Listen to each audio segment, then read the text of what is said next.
is Roger Green, host of the SurfingMASH Tsunami podcast. This week, we're offering 5 conversations from episode 21, our review of the updated clinical practice guidelines from EASL, EASD, and EASO with Louise Campbell and co-authors Elizabeth Bujanese and Frank Taka. Plus, from the Vault, a discussion from 2023 about clinical care pathways. This week's Vault comes from our discussion of the AASLD Practice Guidance in February 2023, the week after they came out. Ken Cusi joins Jörn, Louise, and me to discuss the implications of this guidance for patients and how providers treat them. The episode has a robust introduction, so I will invite my 2023 voice to take over now.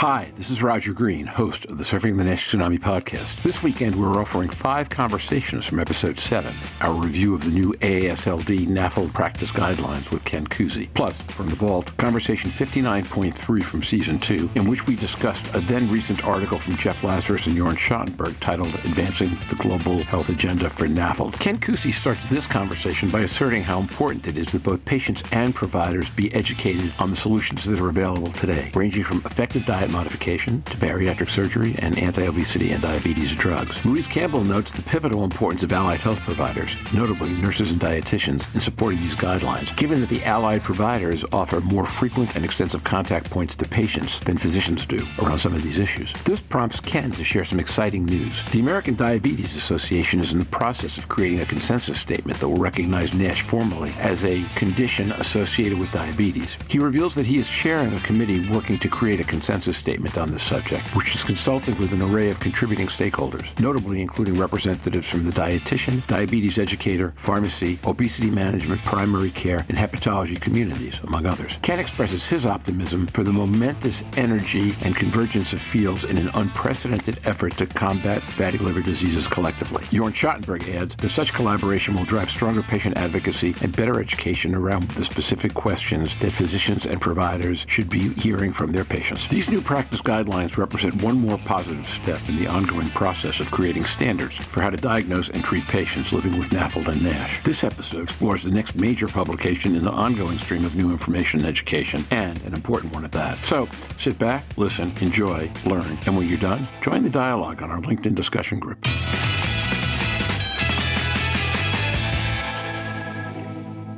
So, Ken, what do you think this will mean for patients, having this guidance out there? Will it make a difference? How will it make a difference? Ken Cusi. Number one is you hear from all these pharmaceutical companies doing direct advertising. What I would love patients is to learn that there are options today and ask their doctors, what are my dietary options? When should I be doing bariatric surgery? What about treating my diabetes with medications that can provide health to my liver? What about pharmacological management of my obesity with GLP-1 or now soon a dual agonist? We can't wait any longer. We need to do this now. And if any patients here, I would be very happy to ask their doctors. That in the United States, pioglitazone costs $5 a month. GLP-1 costs, $1,000 a month. But if you have insurance, they would be covered. Your doctors are also beginning to understand obesity as a disease,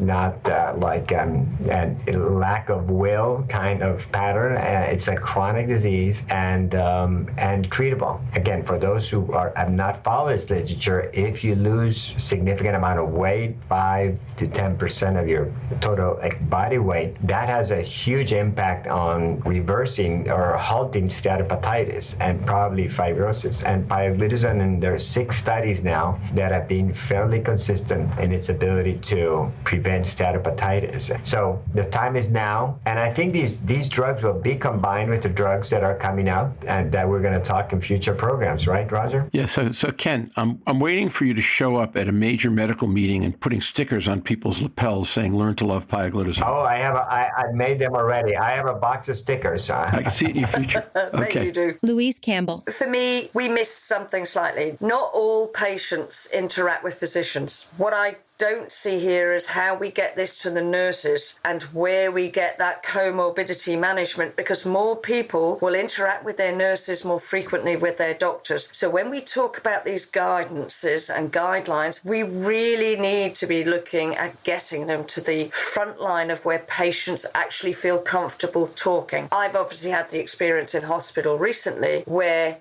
the member of my family, every time the doctor fronts up, says I'm fine. My definition of that was, all right, tell the doctor how fine you are on a score of 1 to 10. Oh, that fine's probably only 7. That reframed the entire question that the doctor asked. But I know to say, you're not fine, define it, because otherwise we're not there. And my concern is we're not targeting some of these guidances to the awareness in the people who really need to know them and can upskill doctors and professional colleagues, but also dietitians, psychologists, and really work their magic. So I'd like to see a little bit of more structure between the drug companies and these guidances getting to other areas, not just physicians and GPs. I have some breaking news for them. Roger, you want to people get the latest and greatest. Well, the ADA is very active now. Well, the ADA in 2019 just added NASH as a problem of diabetes. And this year they expanded in January. You should go all to the standards of care.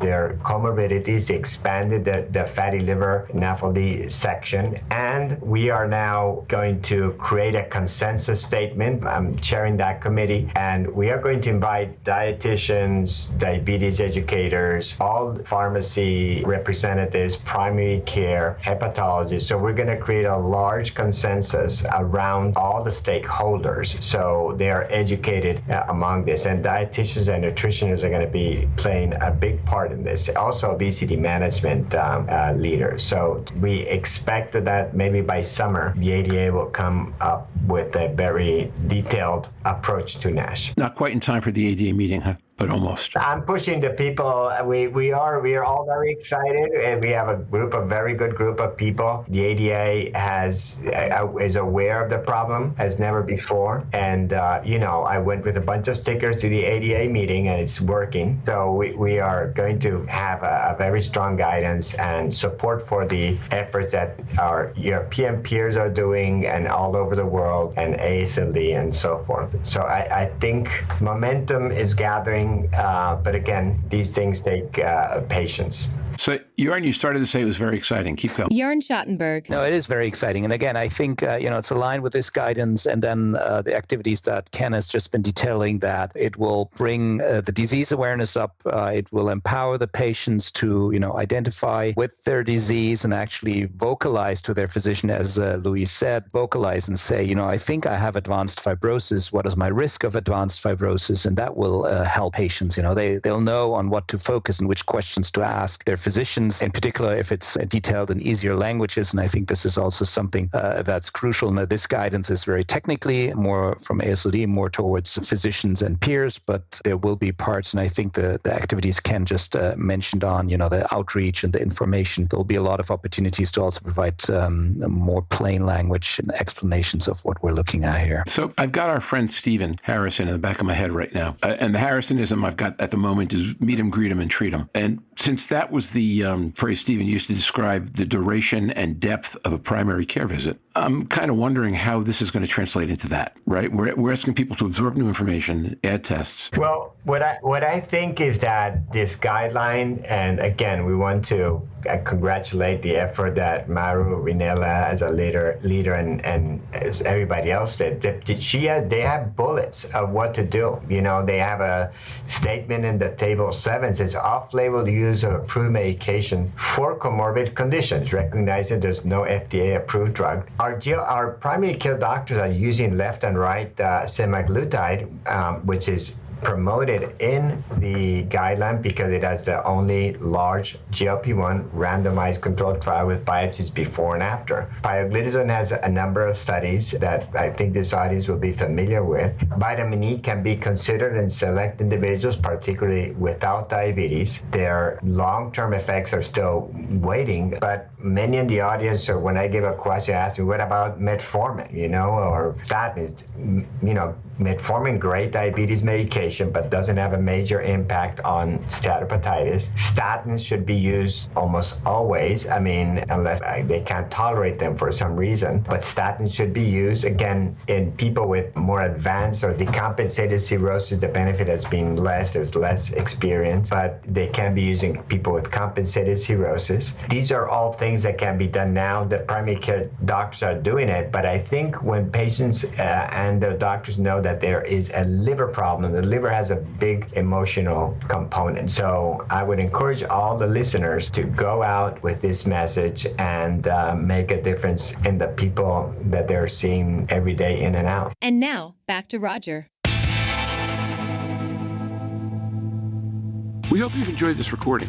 If you have any questions or comments about the content of this conversation or the entire episode, please put them in the review section of the page from which you downloaded this conversation, or send an email to questions@surfingmash.com. Next week, Jeff Lazarus will join us to discuss the Healthy Liver, Healthy Lives initiative. Until then, stay safe, surf on. We'll see you on the podcast.